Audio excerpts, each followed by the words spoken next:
you all hear us if we speak about like this? And are we ready to go? I see there's some familiar faces here, so some of you I don't have to say to follow to, but this is an ongoing program, the fourth in a series of 5 called What's Where, Academia and Practice. And at the AIA this year we kind of invented this program, and it's based around looking at the relationship between academia and practice in these sort of domains, and how they may relate and how they may be distinct and separate.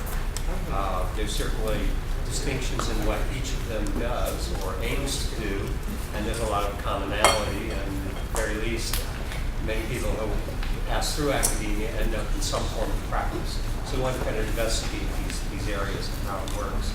We have been talking to the chairs and deans of 5 architecture schools in Los Angeles, and we're very fortunate to have Hitoshi here with us today. Dr. Abe is the chair of professor at UCLA Department of Architecture and Urban Design, and I'm going to give you a very brief resume of his many accomplishments. But he began his architectural practice in 1992 when he won the first prize in the Miyagi Stadium competition. He has maintained an active design practice in Sendai, Japan since then, as well as a schedule of lectures and publishing. He's also opened a second office in Los Angeles to work on a series of projects outside of Japan.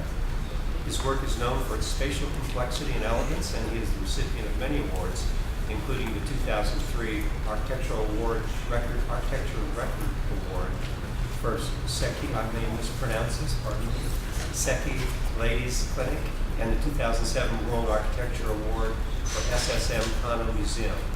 Hitoshi Abe earned his Master of Architecture from FAIA in 1988, a few blocks over there, coincidence, and his PhD from Tohoku University in Sendai, Japan in 1993.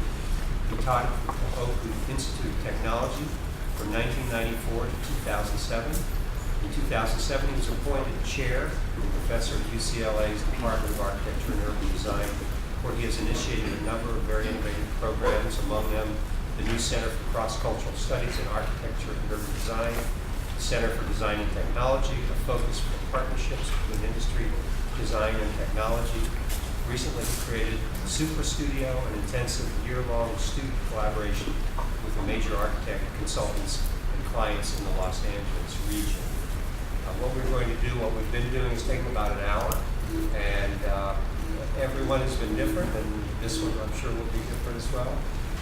And I have a series of questions, you know, that I like to ask about this to kind of provoke the conversations, but I would like to invite Hitoshi as our guest, because he's brought some material to talk to this issue. I think maybe the way we might do this is ask you to make some comments and presentations you wish, and after that, then maybe I'll ask some questions, and for all within our time frame, then maybe all of you can ask questions after me. Okay? Okay, great. Thank you. Thank you. I'm sorry, actually, when I speak in English, my voice might be very low. It's kind of strange that you gain different kind of identity or way of thinking when you are in a different culture using different language. Language really dictates you, actually. So I'm not sure if I'm thinking English right now or in Japanese, but please excuse me. There might be some kind of, it's been almost 7 years since I came. And I still don't know why UCLA hired me, but I survived. And it's been quite an interesting experience. And today, the reason I insisted to show some images is not because I want to show you proof that I'm still practicing, but actually, I will just show you a little bit, but actually, I wanted to talk about Japan, how the profession and also academia is related, which is very different from the way it is, and also that kind of puts a light on the issue here, you know, as a, I would say the situation in Japan and here is completely reversed. So you will see it, and maybe you can tell me how you feel about it, and then we can maybe discuss maybe the possibility. That's good. So anyway, this is just a series of things that okay, we've been doing, and this is me and the presentation we did, and this project in Indiana on the way. So I'm still doing practice. Actually, Neil Dinari, the former director of science, told me that when you are doing chair, everyone forgets that you are actually architect at this stage. And sometimes I feel like, yeah, maybe everybody is thinking I'm like an administrator and person in academia, but the issue right now is understanding the between. And I really have to deal with not only the architect. Okay, she's down. I'm in a Japanese mode now, so that English. So it's very difficult sometimes to recognize that I'm in between, and I really have to deal with not only the architect but also with the academia, who is really like a scholar. Also, the culturally understanding between still U.S. and Japan, and the architectural culture, even though there's globalization and AIA is trying to bridge them, but still, actually, difference is great. Big. Even the notion of architecture itself, what the architect is really different. So today, I just wanted to kind of talk about Japan as actually the very interesting sort of test piece. It's easy to say, okay, the Japan is a different country, so our story is different. But actually, if you this year the our winner is Toyoito, and we have produced so much interesting projects, Sejima and Kenzotani and so on. So we have a long culture of producing architecture. And I would say Japanese architecture from Japan is one of the quite popular one nowadays. So we have so many good architects, but so you might be very curious actually what we do, or how to educate students. Funnily enough, we know exactly when the term architecture was created.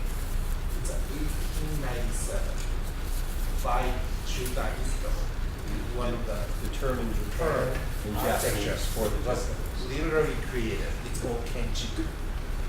We didn't have that term until then. What was before that? What was before architect? I will talk about it. So what happens is that the 1877, the samurai government was terminated and a modernized, more westernized government was established.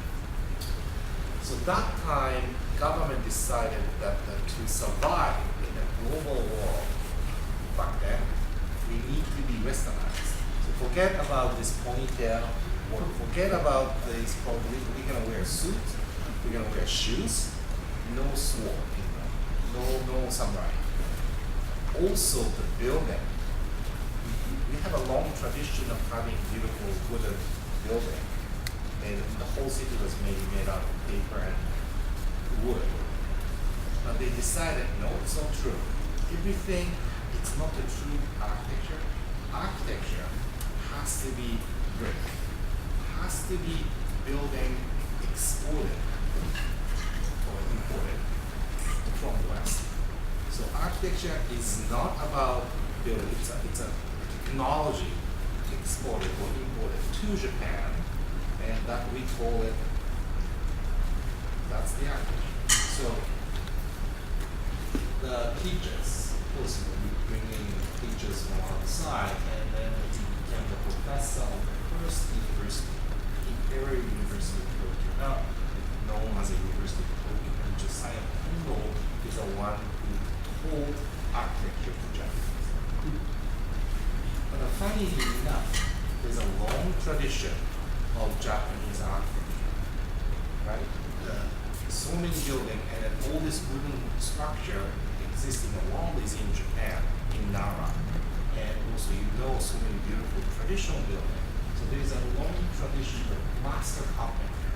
We design the building and we construct it. They use a special module technique and they know all the details, but they were totally ignored they are not architect, they are not. So interestingly enough, the notion of architect was spread into two notion, so that the traditional architecture and the architecture is knowledge of West. So from the beginning, something really strange happened. So that the architecture, official architecture, is something really from West. And then there's so many buildings traditionally built are not considered as an architecture. Then 1877, Zoka Gakka was established as a Zoka Gakka was established at the Imperial College. And that the definition was, if you want to be the architect, you have to go to this school. If you graduate, you're the architect.